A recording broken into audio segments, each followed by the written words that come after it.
ho, ho! How you guys doing? Yeah, my beard's getting longer. I know you like it, but it's like, so we're doing it. We're my Warner Brothers hat tonight, so we're going to be talking about a lot of stuff. It's going to be really good things. We're talking about a little laundry love. I don't know. I had some laundry to do today. But what the big thing is, it's pop night again. So we're going to be having some really good discussions here. We've got the great guys back again. And I tell you, we're going to go right now to Mr. Mark Sweetman, who is your host. Mark. I'm here. Am I coming in yet? No, there I am. You're there. There we go. All right. And I think I got the music figured out this week too. Well, we won't hear that again until the end. When we hear that come up a little bit at the end, we'll know that it's got a couple more minutes to go because I got that timed out. Yeah, this is working out pretty good. Hey, new backdrop because here's my news. Hairline fracture in my wrist playing basketball. And so I wasn't able to put up my screen behind me because that does take.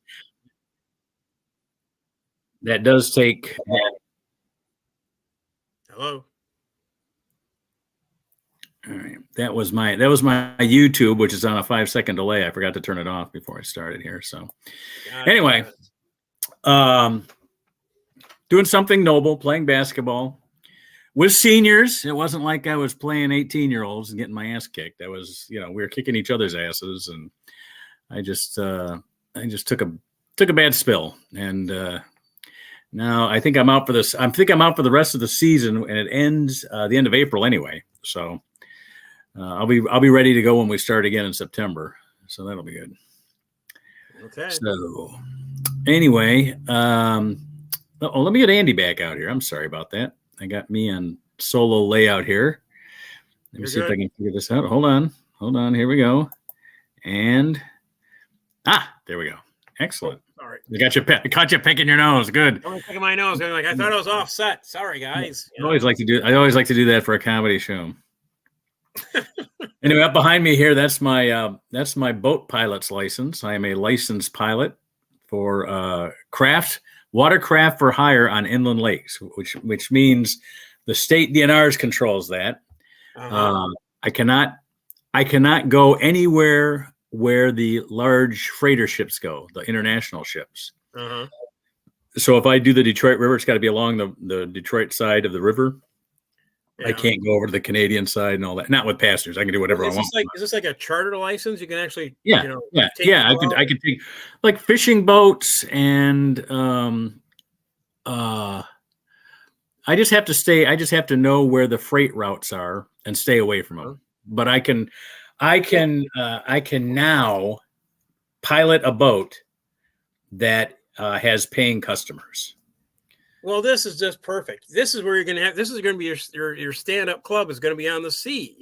Isn't that a great idea? I hadn't thought about that, but that's a great idea. You call it the Comedy Coho. That'll be the name of your boat, the Comedy Coho. There you go.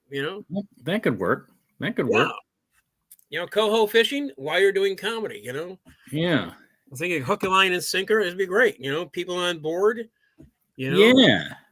I like to think of it as comedy that's better than the Disney River Cruise. So there you go. Yeah. So how they always try to tell jokes on the Disney River Cruise, and they're pretty bad. Oh yeah.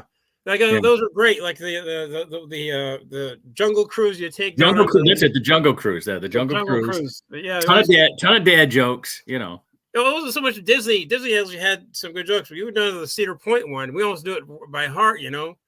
They got the guy on the side, have you seen any Indians so far? Well, they're up front. Better turn back if you want to save your hair. Thank you. And you got to think of that guy has gone through that at least 20 to 30 times a day. It has to keep it fresh, Well, that's the thing. Down at Disney, at least, they've got some retirees that have that job, right? Mm-hmm. And so these guys have... they're happy to have it. But when you go to Cedar Point, they got the 18 and 19-year-old college students doing it. And after they're doing it for the whole summer, it just sounds like they've had to do it for the whole summer. Yeah, exactly. Or at least not down at Disney, they're retired guys. And so they don't have to work 40 hours a week. They just do it because it's fun, And so they enjoy it. Get out of the house. Yeah, I'm alive. I'm getting out of bed. I'm doing something that's not making me, Um, I'm talking to all these young people and throwing exactly. jokes. My body is not atrophied. So I got a script, and I'm in the jungle. I'm on the jungle boat. exactly. Back at Cedar Point. All right, here's another ride. We're going around the street again. You go to hang out. Disney. You go hang out at the bar. You got. Hey, how you doing? I've been doing the African tour. How about you? Exactly. Yeah. Oh man. I don't know if it could be those guys in the suits down at Disney though. Those guys that wear the Mickey Mouse outfits and stuff. My son did that. Oh man, I did it for the auto show. Yeah. I was a lion for Toyota. And we had the suit, and we had the head on. It was it was hot it was hot every day, and we had to do 4 shows a day. No, 4 shows an hour. 4 shows an hour. Walking in, walking out, and it's just I don't think there was a day that I didn't sweat like a banshee in this suit. Yeah. Where I learned to love Fabry. So I love Fabry, because the unfortunate problem with those suits is they can't dry clean them, and in between the traveling sets, So for the whole duration of the week you're there, you have to kind of suffer through it, Get to know yourself really intimately, How are you? What's that? How are you doing? So your son did it. Which character did he play? Goofy? Well, he was. My son is 6'4", and every character down there is either over 6'4" or under 4'6", because you're either playing Mickey, Minnie, Chip, Dale, or like he was playing, he would play Jafar from the Genie, and he'd play the Genie, and he'd play the Beast from Beauty and the Beast, and all the 6'4" role. He'd play Goofy, Captain Hook. Oh, nice. Woody from Toy Story. He got the Tom Hanks part, in the. And did he have to actually when they asked him he went down there for an internship, a college internship, when he was in college, and he was just going to do it from September through December, and then come back at Christmas. And he calls us up and he goes, "Can I stay here and take Goofy lessons?" I go, "You can take Goofy lessons up here. What do you need to be?" He says, "No, they want to train me to be Goofy and other characters." I go, "Yeah, what the heck?" It was, you're not going to get a job like that around here. That'll be your gap year, playing Goofy at Disney World. So there you go, hanging out in the hot weather. It'll be nice. Yeah.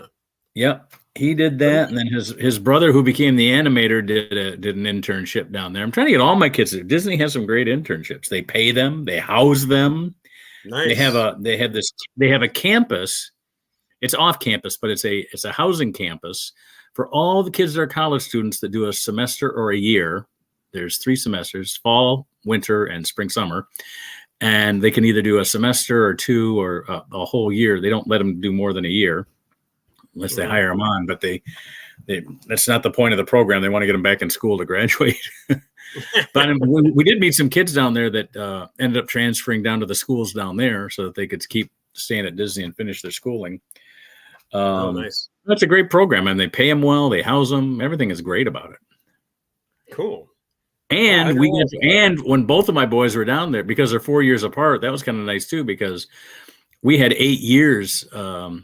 Because after they're over with, they also have like alumni privileges as far as tickets pricing and reservations and stuff. And we're taking advantage of that,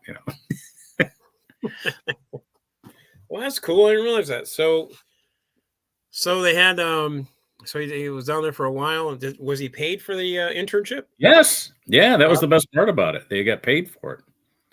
Nice. Anyway, hey, let's bring our other guys. Oh, my wife is not here.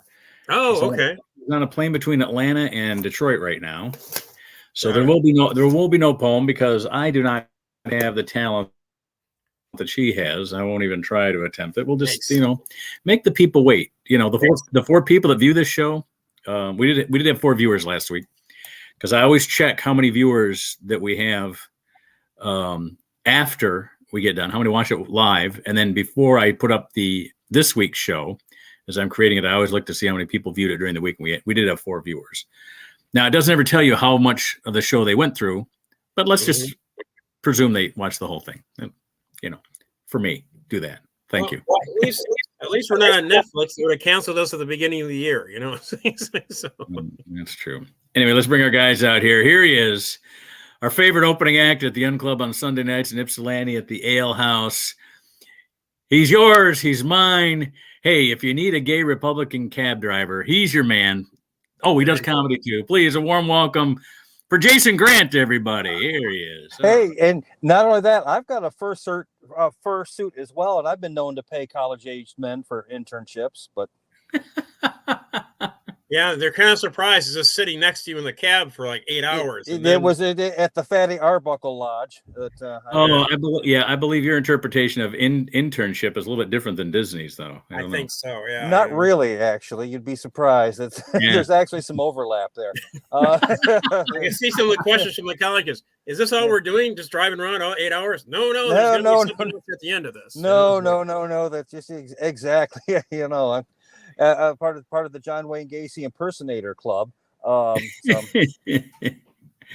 was talking about this earlier in the week with one. It's like, I tell people, it's like, I can't help it. I just am kind of just swerving into the cliche. It's not necessarily something that I always want to do, but I have a mirror. What are you going to do? Right. I mean, if I look like middle-aged Lyle Waggoner, I'd find a way to make that work. It is what it is. Well, you can always get rid of your mirrors. That's what I'm saying. Well, I don't even cast a reflection anymore, Andy. So I think you're right. Maybe it's a time to do that. I wanted to tell you that off the bat. I agree that you don't cast a reflection anymore. No, I have to be invited into the house. You can't show a crucifix to me. There's a whole list of things that have happened over the last few years. What can I tell you guys? So there you go. That's the opening bit. That's all I got for you right now. We'll just have to see what happens after that. Yeah. Well, as long as we're talking about Disney, let's get Sammy out here because Disney's in the news. Disney's in the news. What'd they do? Well, kind of in the news. They basically they're legally fighting back at the governor. Oh, yeah. In Florida. He basically stripped them of back in 1965 when they started building Disney World. Yeah. Walt, when he was still alive, worked out a deal where they would form their own government there to take care of government services. Mm-hmm. The infrastructure and type of things. Right. And Ron DeSantis took that away from him, basically. Yep. Yeah, with the legislature.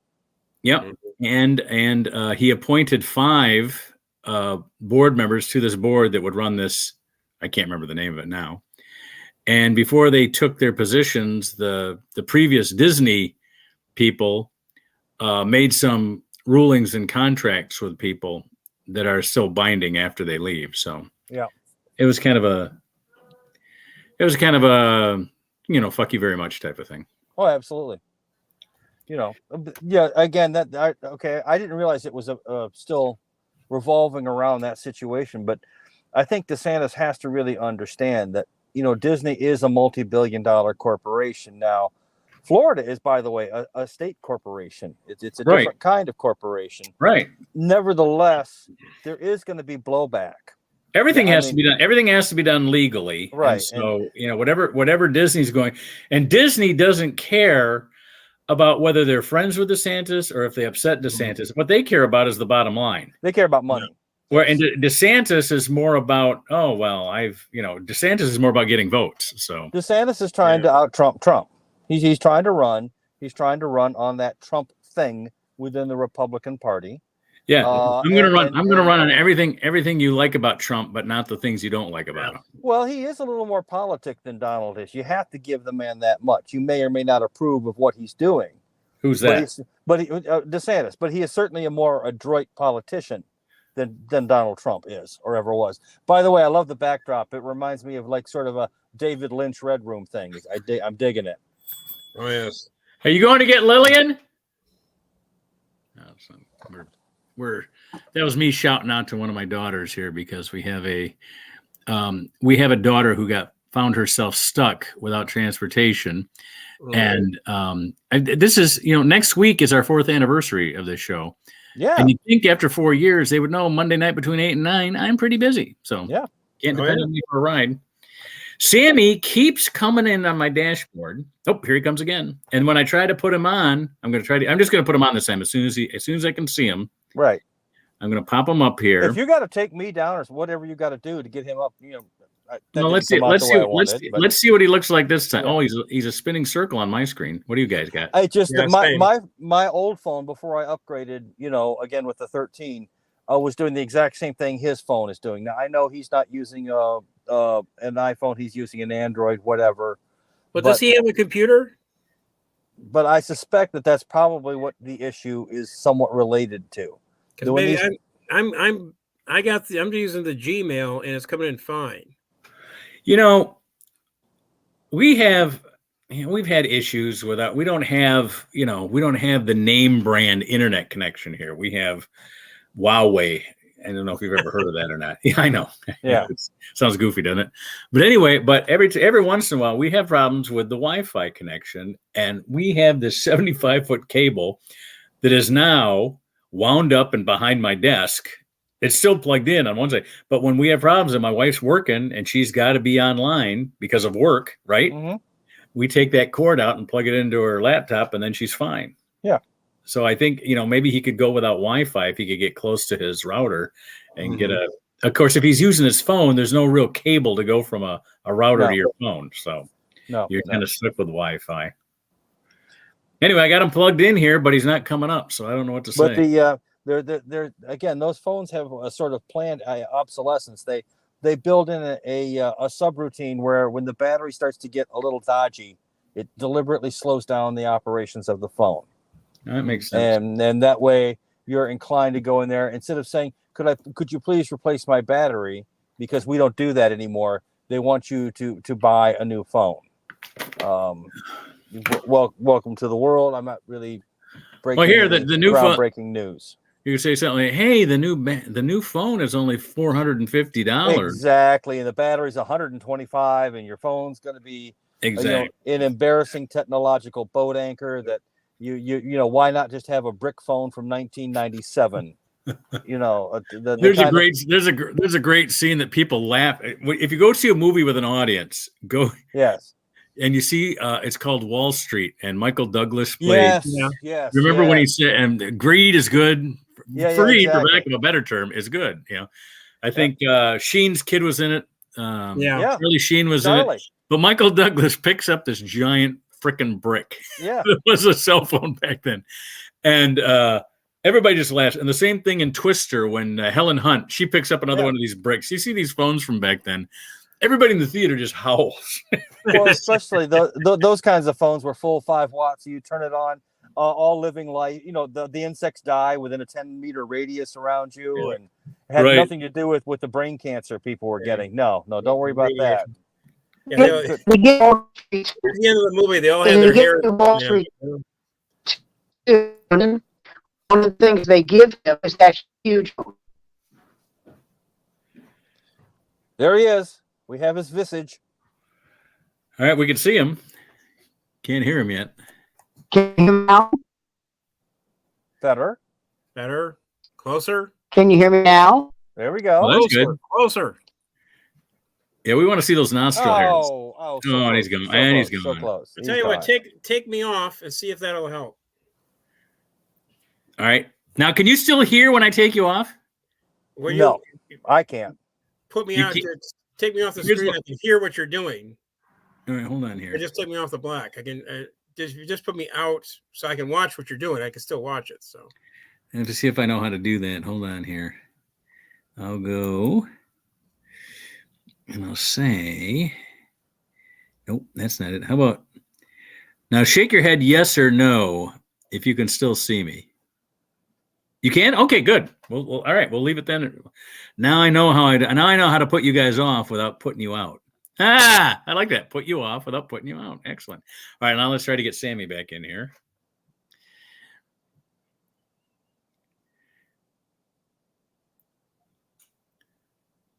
And for the fun of it, since Jason has the equipment that Sam might use, I'm going to take myself out too, see if that helps at all.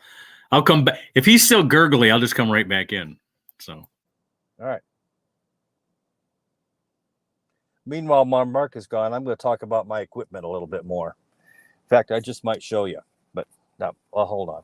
Never. We'll do something like that later. At any rate, we're going to wait for Sam to come in here at any minute. For you people out there who might be watching, thank you. We know we're going through some technical issues, but we're old men. This is the internet. If we're a Pornhub, we'd have it figured out. But we always have technical issues. This isn't. Yes, this we're isn't old men. something. This is what we do. Some people come for the technical issues. Exactly. You know, again, Come if for you the want to come to technical my, issues. if you want to Stay. come to the Jason Grant OnlyFan page, that's a different place. Right. You know what? I gotta go off camera here for a second. I'm gonna put Andy back on, and then I'll go Okay. on, and then you guys can discuss. I'll be within All right. earshot, so I'll be able to hear the discussion, but I have to be Andy, here for just a second. there he is. Okay, Andy, Hey, how you the Doomsday Machine.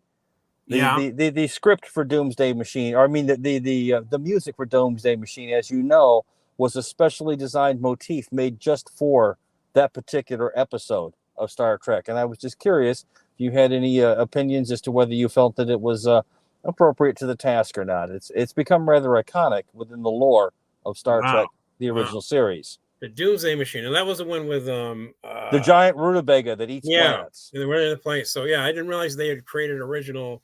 It had its own musical score. Mm-hmm. It also features William Wyndham in, one could say maybe a bit over the top, but then again, what else are you supposed to do when you're essentially being Captain Queeg? I mean, as we know, it's Moby Dick, right? It's Moby Dick in space. No, actually, it isn't sort of Moby Dick in space. It's more like, as you said, Captain Queeg, which is Caine Mutiny. It's a Caine Mutiny. Strawberry. Sam back. Sam, who actually knew Captain Queeg.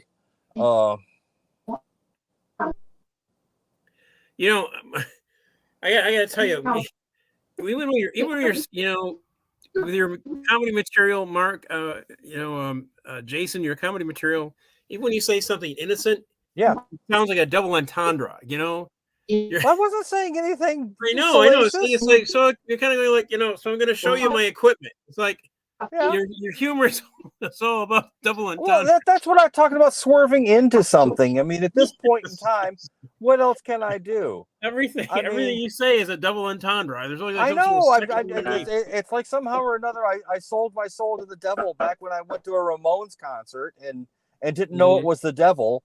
And he's like, pledge your soul to me and I'll buy you a beer. And I'm like, sounds good. So there you go. Yeah. Let me get my book. I got my Star Trek book. I can go and look that episode. I got another book. I believe it was Fred Steiner who did the music for that one, although I could be wrong. There were 3 composers. Alexander Courage, of course, who did the main theme, and Roddenberry ripped off. Yeah. And he kind of had nothing to do with Star Trek after that. Alexander Courage, Fred Steiner, and there's another person, and his name eludes me right now. Why don't you go ahead and get the book? I bet that's probably listed. I got it. So it's over in the wall here. Hang on a second. Right. If I had the stand thing for the alien, I'd put it there, but I don't. Oh my God, wouldn't that be wonderful? Yeah, it'd be classic. I was at the convention. All right. Well, I tried to get Sammy in there when he came back up again, but as soon as I clicked on him to get him on the screen, he swirled off. Well, Mark, if you'll, I'll contact you after the show if I can get a mailing address. We'll get a mailing address for him, and we'll send it out to. If it works, great. If it doesn't, well, okay, then it wasn't that. At least we can kind of process of elimination, if you will. I mean, and I know my reputation saying process of elimination. That again, as Andy said, that's going to cause chuckles out there. There were some other things that I was looking at in terms of the YouTube Partners program, in terms of total listeners and subscribers. And if we can get those numbers up just a little bit, you ought to be able to monetize this, Mark. I'm afraid to do that until I get this technical stuff down. Well, we'll get Sammy a thing, and we'll see what he does. If that irons out one area, then your skills on the board. You're right up there with Jimmy Doohan at the transporter. Jimmy Do. Hey man, come on! He was able to pull Kirk out of a ship that was about to explode. Captain, you just can't pull that lead. Exactly. You're gonna turn these engines to lead if you He keep did doing it week in. He did it week out. Well, another thing I'd like to do. I'm not. Ooh, There you go. ooh. There you go. We should do. Let's do an off night. In other words, Right. not on the broadcast or anything, but let's just talk. Maybe we can do it after tonight's show. Just talk about when we can get to the. We don't have to do this live. No, I mean, but we could put this together. We've got a whole Right. week in between them. We could do clips and then string the Right. clips together to make an hour-long show. Right. So it's not like. But given that you and Sam both have a history and a pretty deep Rolodex, That's you true. know, and it wouldn't be that hard to get you on other comedy podcasts and to promote this one. Once we get some of these technical issues sort of like, Right. then you're really not that far off the threshold of being you again. You've been doing this for 4 years. Why not make a little extra? And if anyone's out there is listening, then I want you to sort of think about us as 80s style preachers. Send us your money if you love us. If you love us, you That's want to right. give us money. And We will use it in the name of Jesus, Yahweh. There you go. Anybody you know out there? Uncle Baal, Sam. Uncle Sam. Uncle Sam. Well, veterans will be helped by this. Exactly. Veterans and children, especially children of veterans. Well, you know me. Yes. I'm all about the kids. And my legal defense fund, which is always, It's sort always of like your legal underfunded. defense fund is always about Always kids. What can I say? That they're lying. All of them, the little bastards, are all lying. They said they were going to keep their mouths shut. Yeah. So There was money that was not well spent. well, that's why you don't leave witnesses. But I mean, no, I'm always. Can you really have it? Can you really have an NDA with a minor? I don't think that's allowed. I don't know, but they're all crying and I'm like, hey kid, I'm the one walking through the woods by myself when this is all over. and they're just. What's that? That's the joke, kids. What's the joke? Is like, yeah, I'm really scared going this way. Yeah, and hey, quit your sniveling, boy. I'm the one that's got to walk come home back by here myself. by myself. Yeah. I didn't say I'm original, guys. Come on, man. I've stolen everything from everybody. I mean, but everything is stolen. It's all stolen. It's all a huge lie.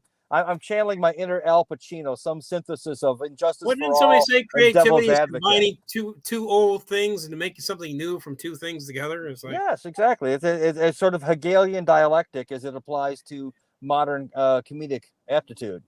I know that nothing brings laughs like bringing up the Hegelian dialectic at this point. Yeah, so it's like I was watching Comics Premise. He was doing this whole bit where he's like crunching stuff and doing movies, and then I found out he got it from Laurel and Hardy doing the same thing. Crunching stuff. Well, I don't know if you guys crunching as steps go by. I don't know if you guys got a chance to look at that little clip of Pat Neal and Gary Cooper that I put up there. And the reason why, and again, that's not really related to comedy, but I just found it was just, well, first off, I love Patricia Neal. She's a fantastic actress. And there she is acting with Gary Cooper, and it's a scene from The Fountainhead, but it's directed by King Vidor, who's a veteran of the silent era. Right. Yeah, Gary Cooper. Yeah, and this whole scene actually works. Didn't he do The Crowd? I believe he did. Yeah. Yes, he did. Yeah, he did do The Crowd. You're absolutely right. But I mean, the scene is essentially just two actors looking at each other. Some what do they call it? The big shot. What do they call that? The universal, whatever. At any rate, one of the safety shot where they have the big sort of thing. At any rate, and then some really nice strings kind of coming in underneath it. Max Steiner did the strings, but it sounded to me an awful lot like the guy who used to work with Orson Welles, who also did the music for Fahrenheit 451. And again, because I'm old, I can't remember a goddamn thing. So I just sound like a blithering idiot who needs to go back to the home and eat some oatmeal. But, I've got the book of knowledge here. So all right, well, good. Did you see the movie about the guy who was the writer of Citizen Kane? Yes. yeah, Mankiewicz. Yeah. Mankiewicz. Yeah. What was the name? Yeah. What was the name of that film? I can't remember it now. I can't. Yeah, but is that the one that had? Okay, John Malkovich plays Mankiewicz, if I'm not mistaken. No. Nope. Okay, This is the new one, black and white, mistaken. that they just did, and it's the one that was nominated. It's got not that guy, but the other guy. He did Not that guy, but the other guy. That's every film. Is not that guy, but the other guy. Not that guy, but the other guy. Yeah, the film I'm referencing, I think, is RKO something or other. It was the studio. It was an HBO film, came out about 10, 15 years ago with Liev Schreiber playing a really good Orson Welles. Yeah, I can see that. Well, and also if you're given the role of playing Orson Welles, I mean that's for an actor, that's got to be a really nice role to try and get your arms around. Because I mean the guy, I mean he's everything that was right with Hollywood, maybe a few things that were wrong. Again, just an incredible role. If you can land that role, if you can pull it off, that's great. That's one that also had Roy Scheider as the head of the RKO Studios, and in one of his last roles, he died way too young. Yeah. As is common these days, sadly.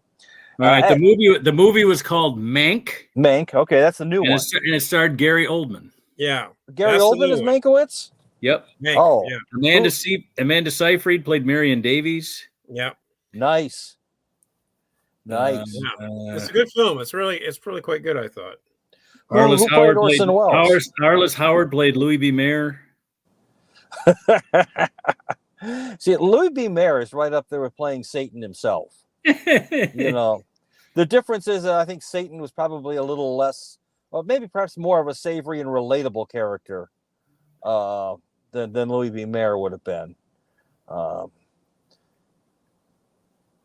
Excuse me, my co-hosts are all in deep thought, and no, I'm just looking at the cast. Played Orson Welles in this one. Tom Burke. I'm not familiar with his work. He's a young man. Boy, he looks like him in IMDb. He looks a lot like Orson Welles. Yeah. Anyway, and that was Orson before Orson got fat. You know, when he was still a young man. Well, he did all his best work before he was 29. Yeah. Mm-hmm. But then he does Touch of Evil. Yeah. Did you ever see The Magnificent Ambersons? Yes. Well, great movie. My favorite is The Third Man.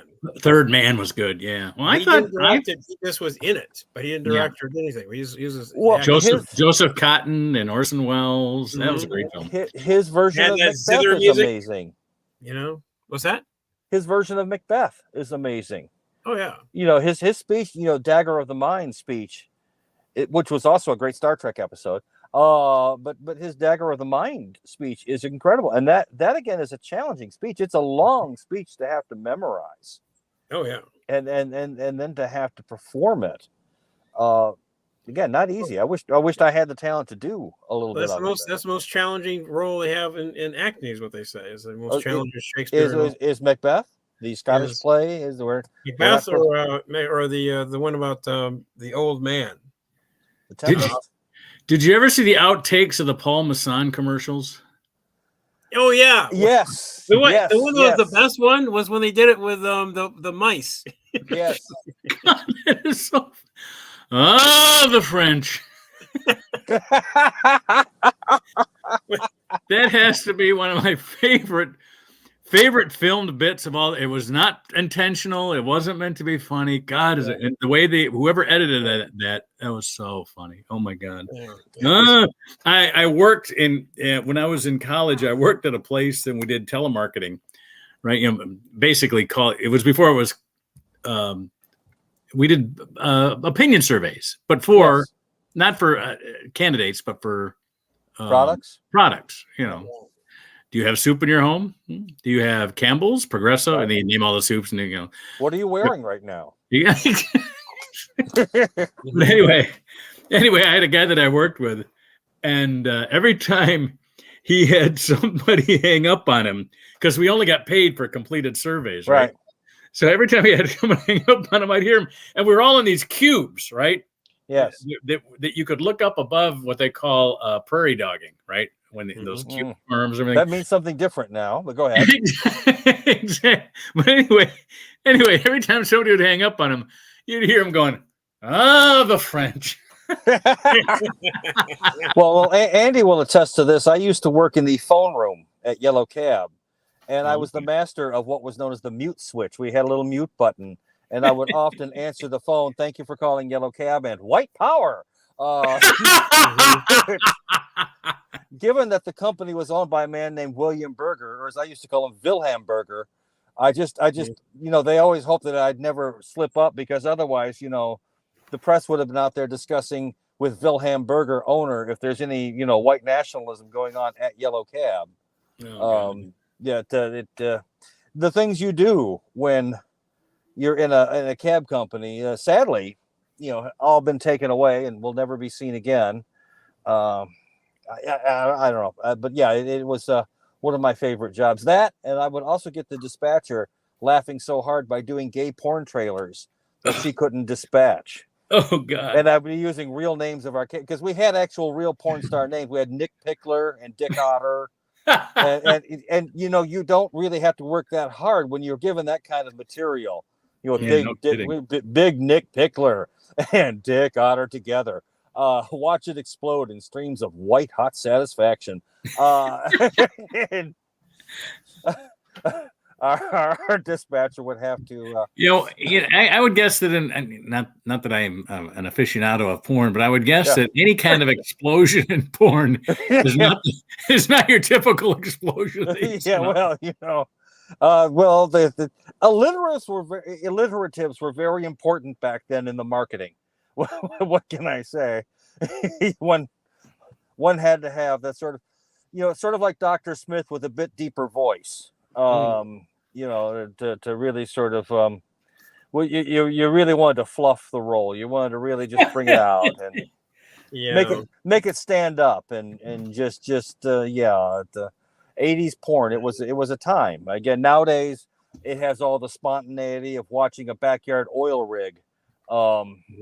It's completely unimportant and almost a nuisance now. But there was a time, again, it was transgressive. I'm sure you guys all remember Milos Forman and the story about Larry Flint. When it was Flint to the people versus Larry Flint. Yeah. As he rolled on to legal victory in that movie. With Woody Harrelson in one of his better roles.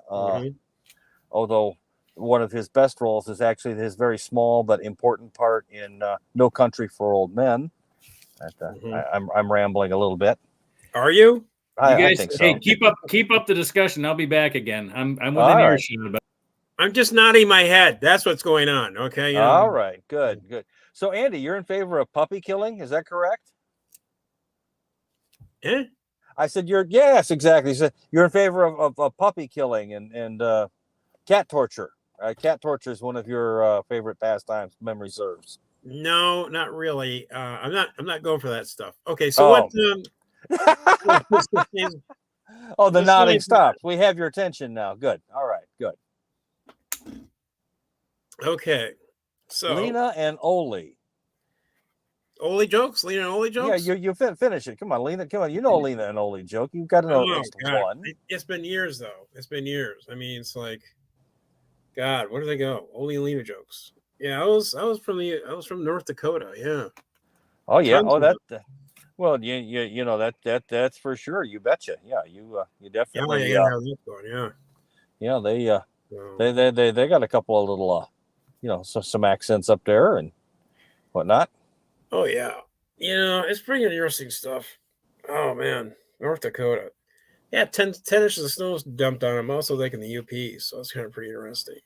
Yep. While you're up there, did you ever see the giant cement pyramid that used to be the center of our anti-missile nuclear weapon defense system? In North Dakota? In North Dakota.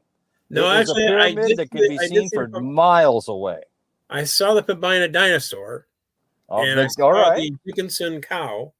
Okay, And that's I good. did see the Jamestown buffalo. Did any of those things cost $25 billion in $1972? I don't know. The thing about North Dakota, it's like Yeah. 100 miles between cities of people that are populated by 25 people. Yes. So it's like, Yes. it's a very sparse, spread out place. It So, is. it could be the Peace Gardens up there Yeah. that, is fascinating Right. for about maybe 15 minutes, but you travel like 5 hours to get there. Right. And it's the emblem of peace between Canada and North Dakota. So, Yep. and then try and get 50 people to be excited about that. But you'd be surprised how many people have never left. You'd be surprised how many people never left North Dakota. And this it is. If you ever wanted to go nowhere, this is the place to be. Because one can parachute into the middle of North Dakota and die of despair. And just even Buffalo are standing around going, "Listen, I don't know what we did to get here. This isn't my fault. It's our version of Buffalo purgatory." are kind of suicidal. They're trying to throw themselves in front of trucks. It's like, I mean, Dov Tayeski would not have approved of this place. This is certainly some sort of sensory deprivation experiment that God is conducting. Oh yeah, there are museums. I went to see a pen museum. There you go. So it's all basically collecting. These guys collected pens from someplace. There's a spoon museum. Right. Well, in about the dead center of the state is a 250, 300-foot tall pyramid made of cement that houses a phased array radar that would have seen missiles coming over the horizon. And they also had a SAGE computer system there. I did go see the command and control for all the nuclear weapons. I did go see a house that used to be a silo for a Minuteman. There you go. Yep. So they started selling them off. People made them, turn them into houses. Oh yeah, turned them into houses. You betcha. Yeah. You think we're gonna let that go to waste? I mean, how many tornadoes we get around here? We finally got a place here. They're actually pretty cool because it's they're amazing. Especially if you don't worry about tornadoes, you're okay for tornadoes. But to give you an idea, even when the flood, when the Grand Forks went under the flood, those things were like absolutely watertight. No worry about. Well, the one thing you have to understand about North Dakota, even the houses are not haunted. Even the ghosts are like, "Are you kidding?" No. But I'm a ghost. Okay. You think that I'm going to spend the rest of eternity hanging around this shed? I don't think so. I'm out of here. We're going to the Black Hills. Yes. At least we'll have some fun down there. Well, you do have at the edge, at the far edge of the western North Dakota, you do have the Badlands. And oh boy, it's quite a thrill. It actually is quite a thrill. And you had Teddy Roosevelt had his own ranch out there. Right. So it was pretty interesting. And we always do Teddy Roosevelt impressions. I actually worked at Prairie Home. Was it not Prairie Home, but the Prairie Public TV? Well, gee, if you're going to do Teddy Roosevelt, why don't I do Max von Sydow impressions? And this should thrill almost nobody. There you go. Bully. Exactly. Although Max was great playing chess against death and playing the hitman in 3 Days of the Condor. Oh, yes. Because no one would have expected him to be the hitman. Yes, this is the way it'll happen. You'll see a friend and a door will open. And then Yes. And then, exactly. And boy, did he! I mean, people forget that, of course, he played the lead exorcist in the movie The Exorcist. Mm-hmm. The eventual target of the demon Pazuzu, for those who may remember. He was also in Pella the Conqueror, which is good. Great movie, fantastic film. Yeah, and he was also in we talked about the Emigres last year. Wow, you guys talked about that? Yeah, I missed that. That wasn't. You missed the Emigre? Yeah, wasn't that a TV series or it was that's with Liv Ullmann. Liv Ullmann, yeah. I don't know if it was a TV series, but it was actually we watched it. We talked about it. I thought we talked about it with you last week. Well, I don't remember, but that doesn't mean anything. I can't remember what I had for lunch, and the only thing I can genuinely say that I know I remember is saying things like, "I'm not going to say a thing till my lawyer gets here." And Gotcha. yeah, and this box keeps shocking my ankles, but I know I was more than 500 feet from the school. I'm just, yeah. So, what's the news on Sammy? I don't Mark? know. Well, Mark, what's the news on Sammy? Sammy's not coming in. Well, All right. we're gonna find a way. If we have to go out there and kidnap the man and put him in the broadcast studio, we need his input. Yeah, I'm working more on my brace here. I'm having problems with my my splint. So we are distracted here. Yes. Okay. See, this is what it is when you get to be a certain age, when your bones are brittle and fragile, and all the things we used to laugh at old people about are now happening to us, and it's not so damn funny now. Yeah, it ain't so damn. Well, I hope I don't become like this guy in the laundromat. You know, it's sort of like he's this old guy. He wanders in. He's got the thing. It's like he keeps trying to talk about stuff with people. You know, it's sort of like he's trying to like, hey, that was a very nice sock you've got there. You know, it's like trying to get conversation going. And he trapped two people into this where it's sort of like an ongoing dialogue. And this woman is just nodding her head going, okay. Well, yeah, trying to find an escape. She initially found it enchanting, but then the guy just started to take her over. He started to try to do it to me. So I was trying to get out of there as fast as I could. But I had my laundry book with me. The laundry book. There we go. I got my vinegar and water. I got the sprayed it on the stain, and it seemed to work. Excellent. This guy does a great job. He even gives you ideas on how to do a stain that's been in your shirt for a long time, you know, and different types of like working. He doesn't want you to use softeners because they do damage to your clothing and also do damage to the environment. So this is very old school type stuff. We're talking about laundry. Is that correct, Andy? Well, we could talk about laundry, or we could talk about laundering money. Yeah, men in their 60s talking about laundry. Laundry. Dude, we're trying to capture a wider audience. I'm just saying. But the laundry is part of the wider audience we're trying to get a hold. Yes, it is true that everyone should change clothes occasionally, wear clean clothes. Well, unless you're one of the who wants to call in and they need some help, I can help them with their laundry now. I've got the book. Okay. Okay, you're calling me creepy. You're the guy with the laundry book saying call me. Okay, but you're saying I'm the creep. Okay, call me fine. now. Call yes. me. I want to help you do your laundry. Please, let me help you do your laundry. Do you have stains? Do you have stains that need to be removed? I'm an expert in lipstick. Yes.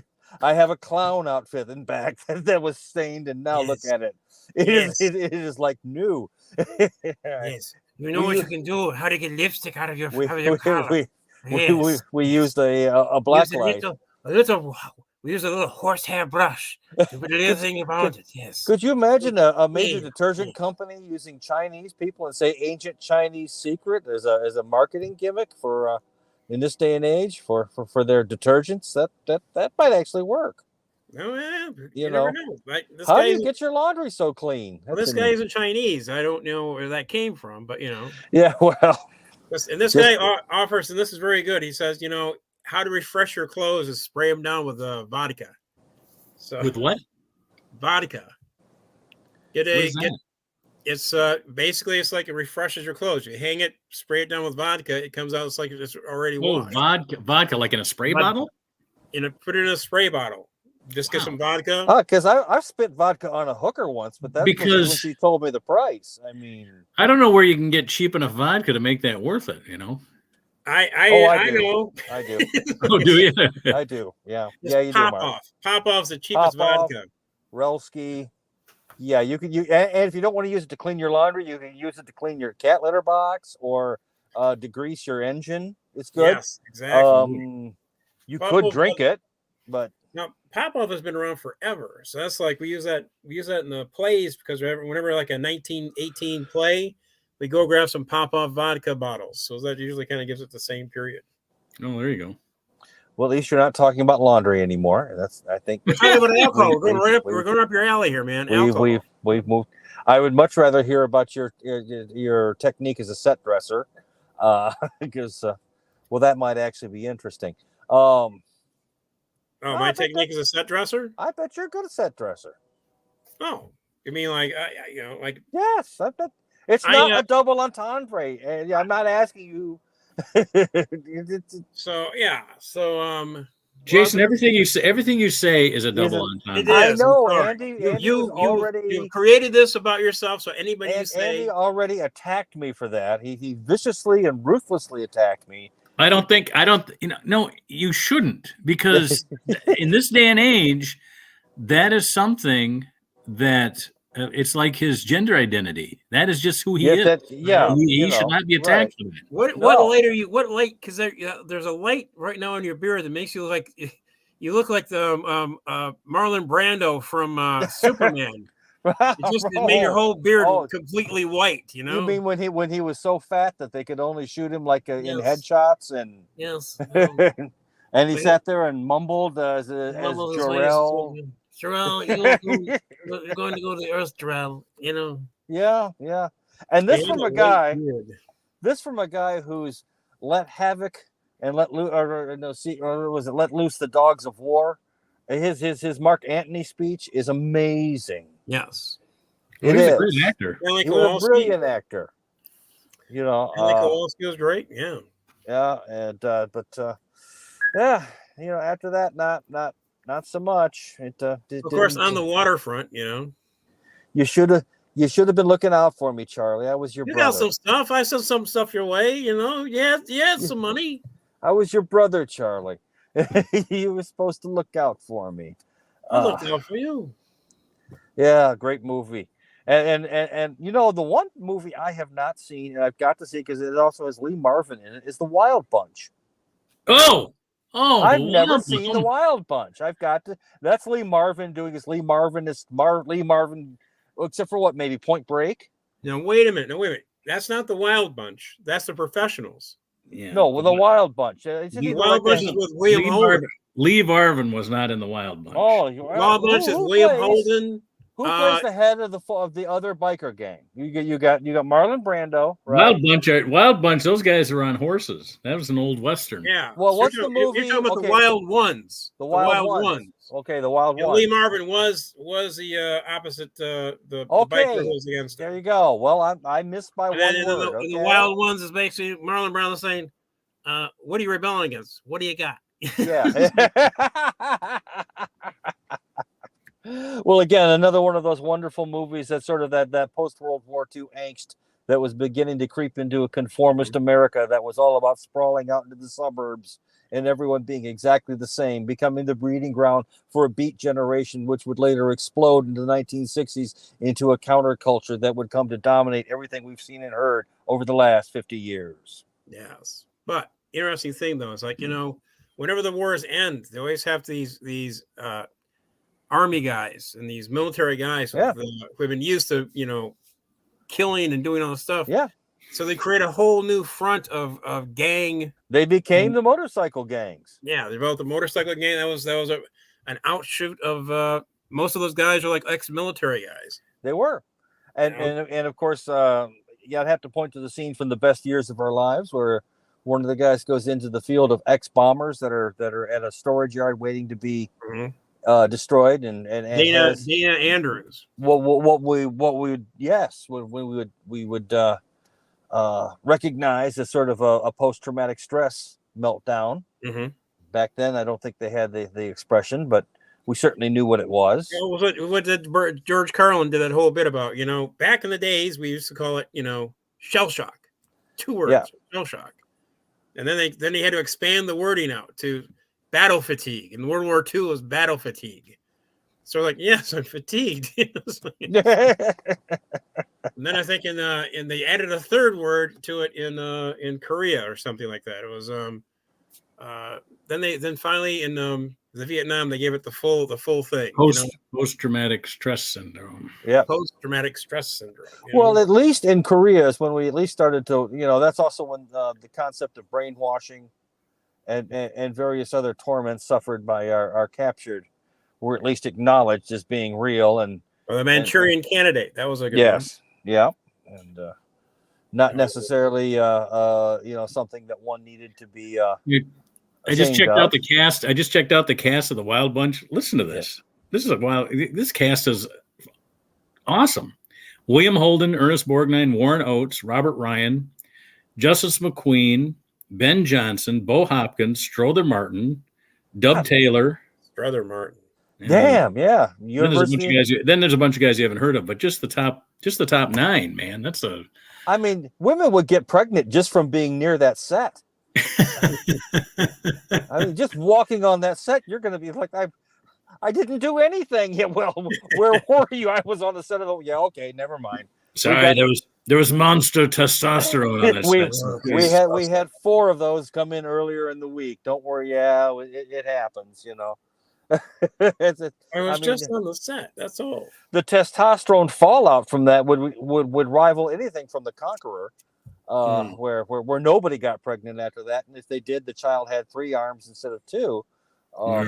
Radiation stuff. Yeah. Well, there was a time. Have you been to California? I mean, not California, but Las Vegas. I want to go to the Atomic Cafe. I want to go to the Nevada test site where the Sedan crater is still there, the Doom crater or the Doom Town is still there. You can go there. There are tours 2 times a year. Yep. They also open up in New Mexico, Alamogordo, where they tested the first nuclear weapon. Where I will enact something akin to the the ending of Battle of the Planet of the Apes. They have the museum out there. They have the museum out there in Las Vegas. Yes, but they also have the Atomic Cafe is still open, so you can go there. That sells some radiation in it, but it's like there you go. I've got it at home. One of my prized possession is a piece of trinitite, which is glass from a nuclear detonation above the desert. It's illegal to own. Well, you know, I mean, what can I say? You have lead between you and it. I no. Are you kidding? Why? Not like I'm going to be reproducing, Andy. Sorry, it hasn't happened yet. Well, that would be the sign of the apocalypse if you did. So yeah, well, it certainly would be. Hold on, you're who? No, hold on. That those cards were never in his deck. In fact, that man was short a few cards in his deck a long time ago. So I mean, that didn't even get a euchre deck. So what can I tell you? Euchre. Speaking of euchre, yes. Lena and Oli are playing euchre at the lodge one night. I don't have any jokes. I can't remember. Those jokes were in one ear and out the other. I have no Oli and Lena jokes. Oh my! I was out there for 4 years. I heard 1,000 you heard it all, and it could be just as easily an Irish joke, you know. All right. Well, here's the only Irish joke is, you know, what do you call Irish foreplay? Brace yourself, Mary. You know what I'm saying? That's funny. That is good, actually. That's better than mine. That's the same thing with, like, you know, Oli and Lena. What do you call Oli and Lena foreplay? Brace yourself, Oli. You know, like, oh, you better brace yourself, Oli. You know. Oh my goodness. Brace yourself, Lena. Yeah. So. Here comes the music. Yeah. Well, we're gonna get out. We're gonna get out of here right at an hour because my hand is killing me, and I've got to pick up my daughter at work and my wife at the airport. So when I was 15, I had a similar problem. Although I hear somebody coming in right now. Who's coming in? Did you get your sister? No. She told me Layla was bringing her home. She's the one who freaking all right. her up. All right. Watch the language. You're live. Oh yeah, you're live. Yeah, thanks. You know, frighten the 4 people we have. You know. Yeah. My Okay, can you wait for about a minute while I close the show here? Yeah. All right, thanks. All right, well, that's been an hour here on the off night. Sorry Sam couldn't make it. We'll get an address for him, and we'll get him that new tablet that we talked about. Yeah. Some of you may have been privy to that conversation. I'm not sure whether we did that before we went on the air or not. But anyway, we're going to get Sam some new equipment because his old Android phone is just not working for him, and it's we've talked about it. We've talked about the planned obsolescence before. Right, so. the man's got great equipment. We just need to get it, you know, His daughter is riding on the generator bicycle, so she's really getting tired. So hopefully it'll work out for him. Yeah, we'll get him some hamsters and some new equipment. So. There you go. Exactly. If not, I can use the hamsters, Mark. But never. We'll talk about. Hello, I always a double entendre. There we double go. entendre all the time.